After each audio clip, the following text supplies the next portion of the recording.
Assalamualaikum warahmatullahi wabarakatuh. Nama saya Rizka Rustiana. Di sini saya akan menjelaskan uji asumsi klasik.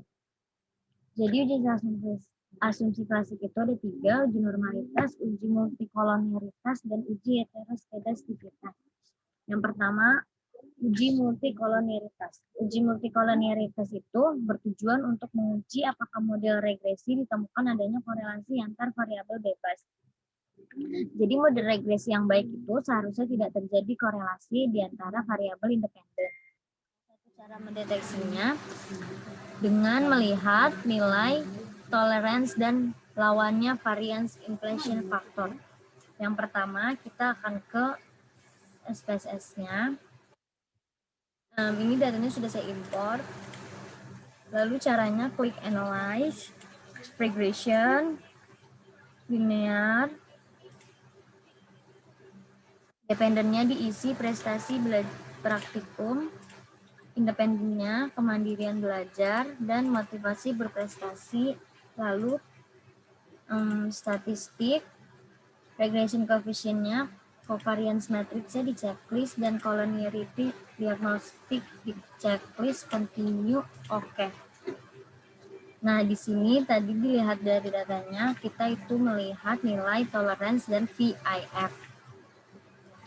Jadi, kriterianya itu jika tolerance value-nya kurang dari 0,1 atau VIF-nya lebih 10 terjadi multikolonialitas. Tapi kalau tolerance value-nya lebih dari 0,1 atau VIF-nya kurang dari 10 maka tidak terjadi multikolonialitas.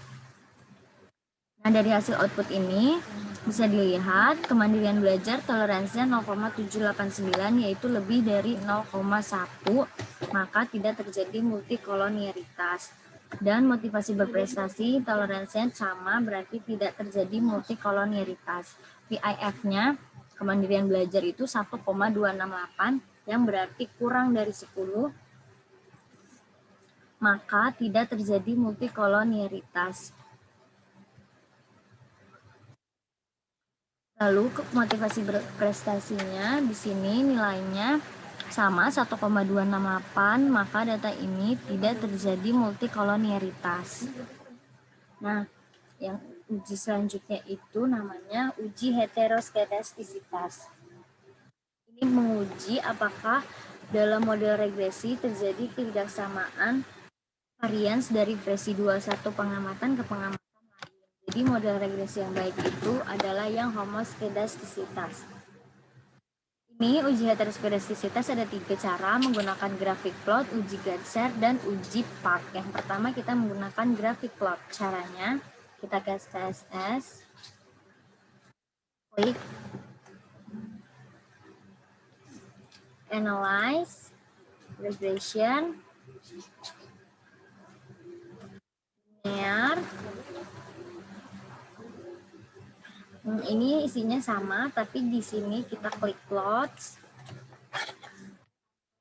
Nah, yang Y-nya itu diisi SFSIG dan X-nya ZPR ED. Lalu ini ada histogram dan normal probability plot, itu tidak usah di checklist, klik continue, oke.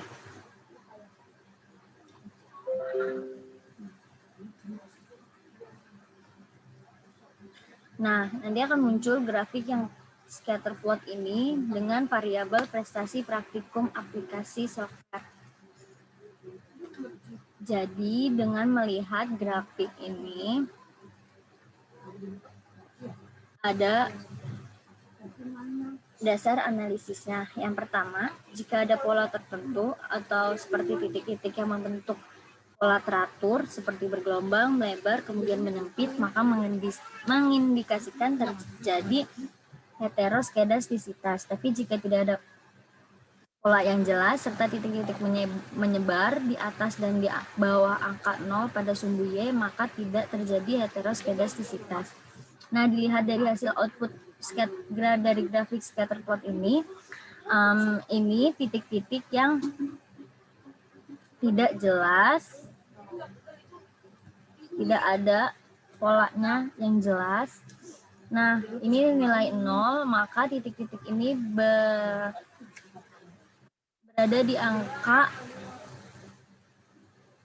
berada di atas angka 0 pada sumbu Y, maka berarti tidak terjadi gejala heteroskedastisitas.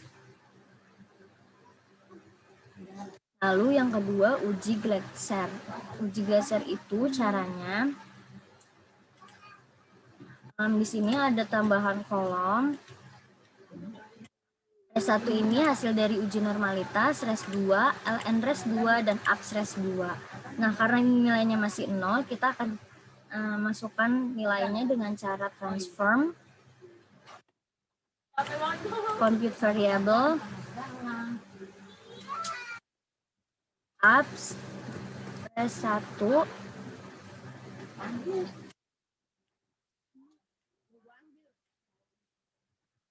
APS Res 1, transform, compute variable, APS Res 1, function grupnya all, lalu datanya ini APS. Nah, sebelumnya dihapus. Ini kita isi Res 1. Klik OK.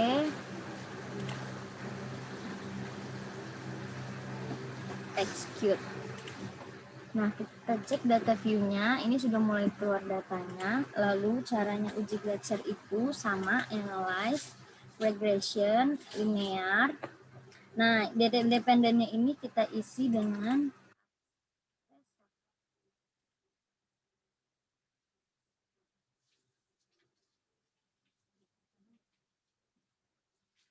lalu klik plots-nya ini. Continue.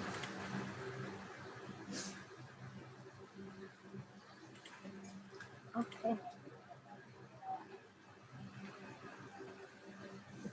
Nah, kita melihat di tabel koefisien yang nilai signifikan.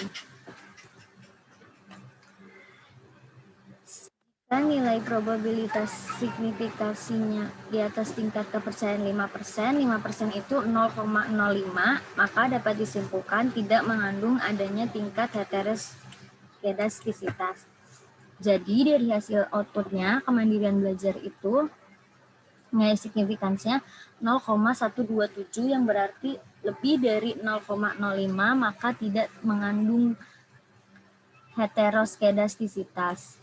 Nah, motivasi berprestasinya juga nilai signifikansinya 0,020 yang berarti lebih dari 0,05, maka lebih dari 0,05 ya, maka lebih dari 0,05, jadi tidak mengandung heteroskedastisitas. Nah, uji Glasser ini lebih akurat dibanding uji grafik ini, karena kita dapat melihat datanya secara statistik untuk supaya dapat mengambil keputusan yang tepat. Lalu yang ketiga itu terakhir uji part. Uji part ini ada kriterianya, lalu kita akan mulai dengan menuju ke SPSS. Tadi kan udah ada APS Res 1 hasilnya. Kita akan mengisi nilai APS Res 2 dan LN Res 2. Res 2 itu caranya analyze, transform. Kita akan isi nilainya itu transform, compute variable. Ini diisi APS Res 2. Ini kan udah Res 1 ya. Res 1 bintang Res 1. Function grupnya masih sama, all, dan function special variables-nya APS. Oke. Kita cek datanya. Belum ada. Ini Res 2.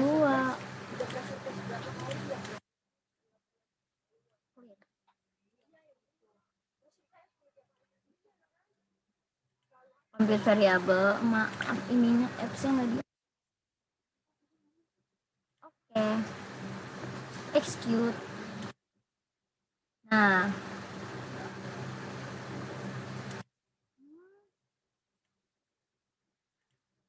transform compute variable res underscore 2 apps res 1 bintang res 1 all langsung apps execute. Nah, ini sudah ada yang lainnya. Kita juga akan mengisi nilai yang ln res 2. Caranya transform compute variable ini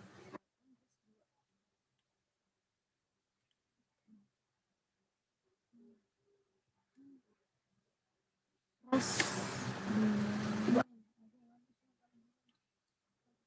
Cara function grupnya kan all, ininya kita cari ln function and special variables ya.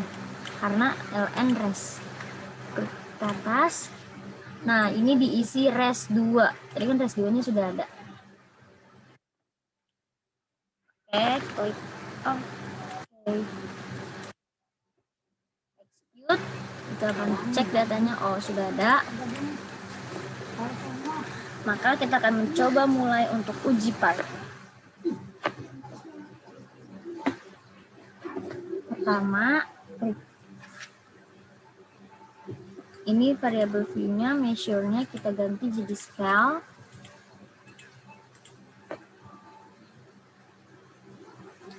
Res 2, ln res 2 diganti jadi scale, lalu kita ke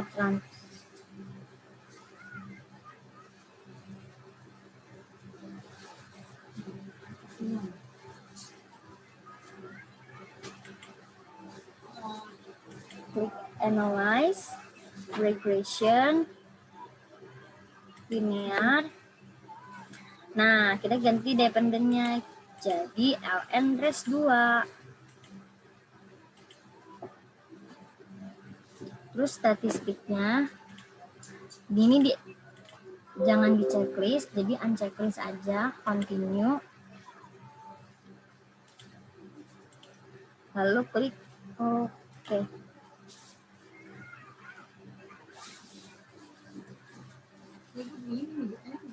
Nah, kita lihat kriterianya. Kriterianya itu jika nilai probabilitasnya lebih dari 0,05 tidak terjadi gejala heteroskedastisitas. Tapi jika nilai probabilitasnya kurang dari 0,05 maka terjadi gejala. Kita akan melihat hasil outputnya yang koefisien kemandirian belajarnya 0,260, itu berarti lebih dari 0,05 maka tidak terjadi gejala heteroskedastisitas. Yang motivasi berprestasi hasil signifikansinya 0,066 lebih dari 0,05 maka tidak terjadi gejala heteroskedastisitas. Jadi data ini tidak terjadi gejala heteroskedastisitas. Nah, ini hasil outputnya aku save.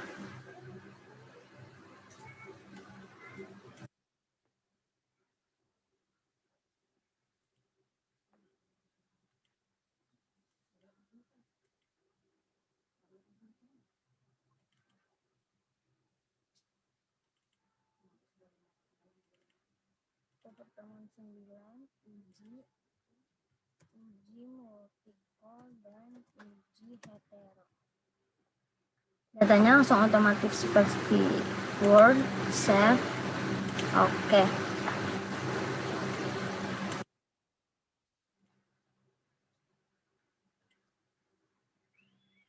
Sekian